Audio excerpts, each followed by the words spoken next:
为化解联盟的生死危局，大战拉开帷幕。毒宗宗主突然驾临，局势再次反转。Thời gian qua đi, Tiêu Viêm rất nhanh đã xuất hiện trước mắt đại trưởng lão của Sản Nhân tộc. Nhìn họ, thanh âm Tiêu Viêm vang lên nói: Vạn bối Tiêu Viêm, ra mắt lão tiền bối Sản Nhân tộc, các hạ trẻ như thế đã có thể đạt đến đấu hoàng, thật là nhân tài. Lão phụ là đại trưởng lão Sản Nhân tộc, hôm nay mời Tiêu Minh chủ đến đây, có chuyện muốn nói. Đại trưởng lão, mời nói. Tộc trưởng bổn tộc lúc trước khi hóa thành thân thể vẫn là tấm thân xử nữ, muốn lấy người khác nhất định phải làm lễ gột rửa. Thế nhưng hiện giờ khi trở về, tấm thân xử nữ đã không còn nữa, hẳn là liên quan tới ngươi. Trưởng lão, việc này cũng không phải Tiêu Viêm ta cố tình, trong đó có khúc mắc. Tiêu Minh chủ, ngươi thừa nhận đã cướp đi tấm thân của nữ vương bệ hạ sao? Theo quy định của bổn tộc, Tiêu Viêm minh chủ sẽ phải chịu hình phạt vạn xà phệ thể. Việc này không phải Tiêu Viêm ta cố tình, nhưng ta cũng sẽ có trách nhiệm. Còn về phần tộc quy của mấy người, không liên quan đến ta. Quả nhiên là cứng đầu. Thôi vậy, chúng ta đang cùng Viêm binh, đang là liên minh, không cần cái hình phạt đó. Không biết trưởng lão lần này gọi ta đến đây có việc gì? Trong khi làm lễ rửa tội, 4 người chúng ta có dùng bí pháp kiểm tra, hình như phát hiện được một tia sinh mệnh khí tức nhỏ bé trong bụng tộc trưởng. Hình như tộc trưởng có dấu hiệu mang thai.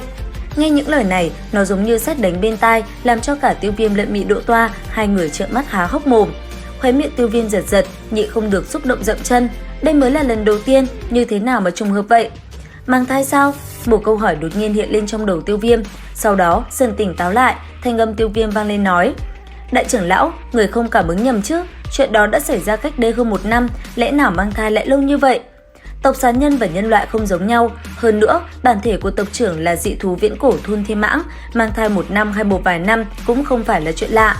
Nghe vậy, Mị Độ Toa giờ phút này mới từ trong trạng thái ngây dại mà hồi phục lại tinh thần, gấp gáp nói: Đại trưởng lão, các ngươi hẳn là nhầm rồi, tại sao việc này ngay cả ta cũng không nhận thấy gì?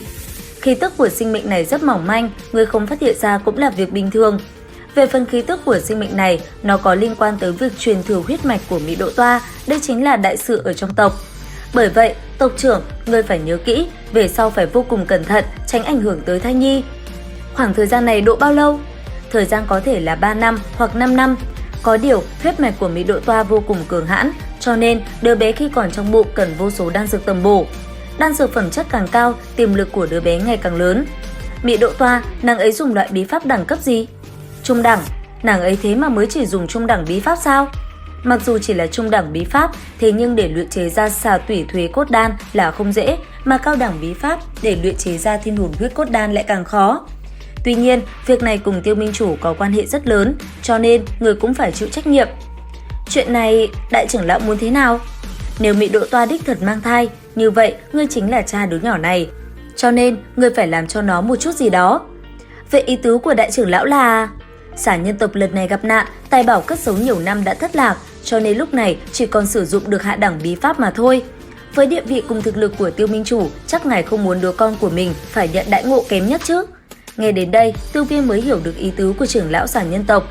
Thấy vậy, vị trưởng lão tiếp tục cất lời, nói: Theo ta được biết, ngài cũng là lục phẩm luyện dược sư. Phải, một khi đã như vậy, ta muốn ngài luyện chế xà tủy thuế cốt đan có được không? Đại trưởng lão, việc này còn chưa xác nhận, làm như thế không phải phí công sao? Tộc trưởng, phòng ngừa là tốt hơn hết.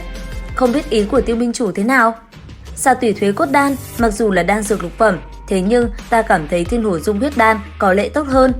Nghe vậy, đám trưởng lão của Sản Nhân tộc trợn mắt há hốc mồm kinh ngạc. Thấy thế, Tiêu Viêm hỏi: Làm sao vậy? Không được sao? Không, đương nhiên được, lát nữa ta sẽ giao phương pháp luyện chế cho ngài. Hiện tại, lấy trình độ của ta, xác suất luyện chế thất bại rất cao, bởi vậy ta cần thời gian, không biết thời gian thích hợp nhất là lúc nào. Trong vòng 2 năm. Trong vòng 2 năm sao? Được, đại trưởng lão yên tâm, trong vòng 2 năm, Tiêu Viêm chắc chắn sẽ có thiên hồn dung huyết đan. Lời nói vừa dứt, Tiêu Viêm liền xoay người rời đi, theo sau anh ấy chính là thân hình của Mị Độ Toa. Trên đường đi, hai người nói với nhau rất nhiều chuyện liên quan tới cái thai. Tới cuối cùng, nhắc đến việc ám sát, nói lời từ biệt, Tiêu Viêm cũng liền rời đi.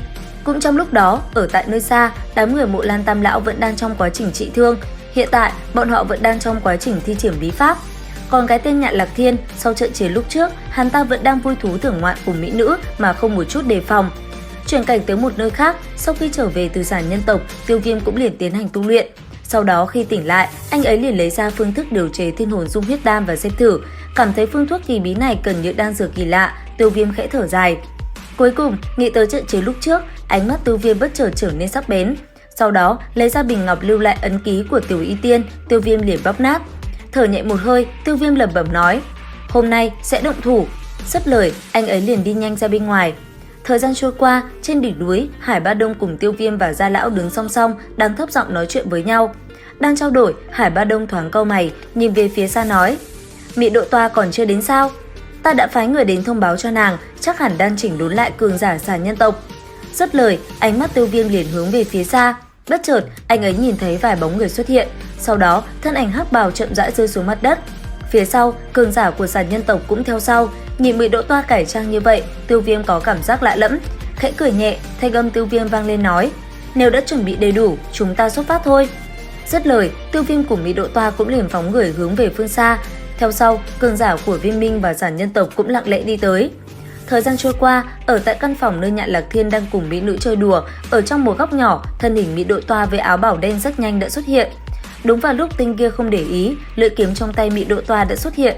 Sau đó, nàng liền lao tới đánh về phía Nhạn Lạc Thiên. Thấy vậy, Tinh kia vội vàng né tránh, thế nhưng đáng tiếc, hắn ta đã không kịp, bởi vậy bị một kiếm kia đánh trúng. Thân thể hắn tiễn Nhạn Lạc Thiên về với cát bụi. Còn tại một nơi khác, bên ngoài doanh trại của Mộ Lan Cốc, Tiêu Viêm rất nhanh đã lẻn vào bên trong và tìm được vị trí của Mộ Lan Tam Lão. Rất nhanh, cảnh tượng ba tên kia đang hợp lực thi triển bí pháp để trị thương cũng hiện lên trước mắt Tiêu Viêm. Ngay lập tức hành động, Tiêu Viêm liền dùng ra 3 phân thân.